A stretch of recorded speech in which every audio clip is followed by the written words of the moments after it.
Several years ago, my parents were given 2 tickets to Gilroy Gardens. Has anybody been there? You guys are Californians. Okay, a few of you have. Okay, so let me tell you, this is the least obnoxious theme park on the planet because teenagers don't want to go there. It is full of plants, it's beautiful, it's like a fairyland, like all those trees we had outside, it's just gorgeous. There's one problem with Gilroy Gardens though. It's in Gilroy. I don't know if you've ever been to Gilroy, but it's famous for one thing, garlic, right. Okay, I agree, I love garlic, but not at 6 o'clock in the morning with my coffee. And the other problem with Gilroy, the problem with Gilroy is I live in San Jose. If it's 74 in San Jose, it's 132 in Gilroy. I don't know how this happens. We're not that far away. So my parents received these free tickets, and they were for July 2nd. One of the years we're having rolling blackouts. And I tell my mom, I will pay you not to go. I will buy you tickets for another day, because all I can imagine is my mom having a stroke. And this is before she had a cell phone, and she says, Kathy, we'll be fine, don't worry about it. So they go to Gilroy Gardens on the hottest day of the summer. And I keep calling their phone, checking to see if they're alive, if they've made it back home. And so finally she calls me and she said, oh, we had a lovely time. It was really warm though. And I'm like, really? Are you kidding me? Of course it was warm. And she said, but the strangest thing happened. Somebody broke into our car. And I said, well, at Gilroy Gardens? She goes, no, at home. I said, well, what car are you talking about? And she said, oh, the little Toyota. Now, this little Toyota was super old. It was so old that my parents didn't even lock it. So the fact that somebody broke into it, not making a lot of sense right now.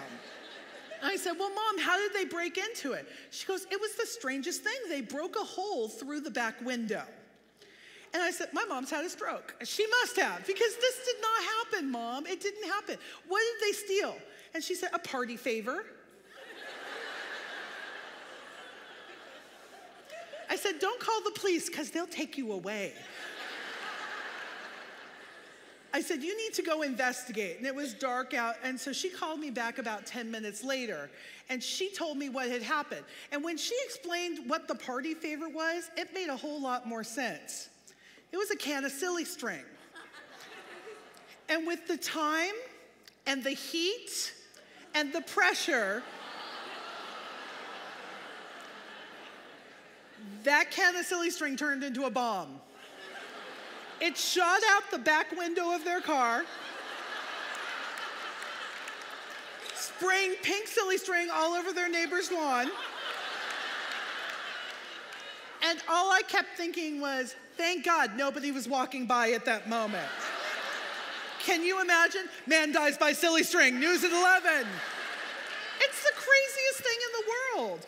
And so I asked my mom, why did you have silly string in your car? She said, I was bringing it home for your kids. Okay, there's our second problem. Don't bring home silly string for my kids.